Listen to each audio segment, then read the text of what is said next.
राधे राधे महाराज जी विपरीत परिस्थितियों में शारीरिक हो या मानसिक हो या बाह्य हो, कैसे परेशान ना होकर प्रसन्न रहते हुए उसे जूझे महाराज जी। जब हमें भगवान का आश्रय होता है और भगवान का नाम जब हम बहुत अधिक मात्रा में करते हैं तो हमारे अंदर ये सामर्थ्य आ जाती है कि हम मृत्यु जैसे कष्ट को भी हंसते हुए स्वीकार कर लेते हैं। हर समय अपने कर्तव्य का पालन करते हुए धर्म पूर्वक चलने की चेष्टा कर रहे हैं और शरीर पीड़ा, कई तरह की बहुत सी विपरीत परिस्थितियां शरीर में है, लेकिन उनको कुछ ना गिनते हुए हम आगे बढ़ रहे हैं। क्यों? क्योंकि भगवान हमारे साथ है और भगवान का नाम जप हमारे साथ है। भगवान और भगवान का आश्रय ये हमको हर समय बल देता रहता है। हम उसी बल से गर्जना करते हैं, हर समय हम उत्साहित रहते हैं। किसी ने एक बार पूछा कि कैसा उत्साह रहता है, तो हम कहा कैसे बतावें, ऐसा समझो जैसे नवीन लड़के का किसी सुंदरी स्त्री से ब्याह तय हो गया हो तो उसको कैसा लगता है। वो हर समय फूला फूला घूमता है, उससे करोड़ गुना फूलन हमारे हृदय में रहती है, क्योंकि प्रिया प्रीतम के चरणारविंद का आश्रय लिए। तो आपका जो प्रश्न है कि हर विपत्तियों से हम कैसे लड़ सकते हैं, तो नाम जप और भगवद आश्रय। आप खुद देखिएगा, जब शरीर परेशान होता है तब ज्ञान नहीं सूझता है। ध्यान रखना, ना उपदेश सुनना अच्छा लगता है और ना उपदेश देना अच्छा लगता है। और यहां उसी स्थिति में उपदेश हो रहा है।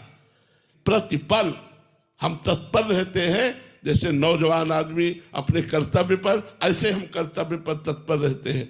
तो हमारे उदाहरण से आप अपने आप को बलवान बना सकते हो कि हमारा भी शरीर पांच भौतिक है, हम भी मनुष्य हैं, लेकिन भगवान का आश्रय लिए हैं, राधा नाम जप करते हैं तो दहाड़ते रहते हैं। कोई परेशानी नहीं, बिल्कुल कोई दुख नहीं, कोई चिंता नहीं, कोई शोक नहीं। हर समय हमारे अंदर एक नया जोश रहता है। वो जोश तुम भी भरो।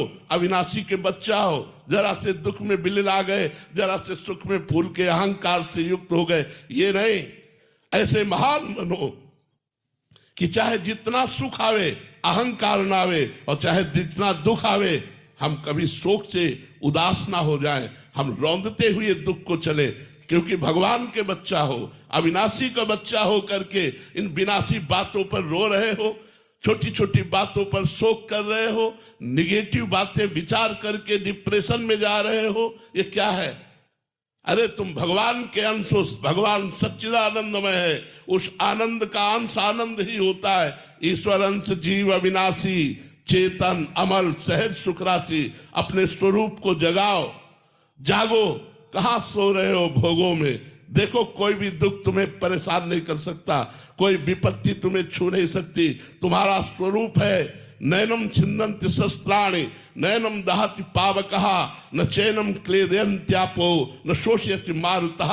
आग्नेय अस्त्र की ताकत नहीं कि हमें छेद सके, जला सके। वायु अस्त्र की ताकत नहीं कि हमें उड़ा सके। वरुणास्त्र की ताकत नहीं कि मुझे गीला कर सके, जल में डुबो सके। मैं अविनाशी हूं, शरीर विनाशी है, ये मरेगा, मैं अमर हूं। विचार करो, तुम अविनाशी हो करके विनाशी शरीर के थोड़े थोड़े सुखों और दुखों में भूले पड़े हो। जागो, अपने स्वरूप को जगाओ और आनंद में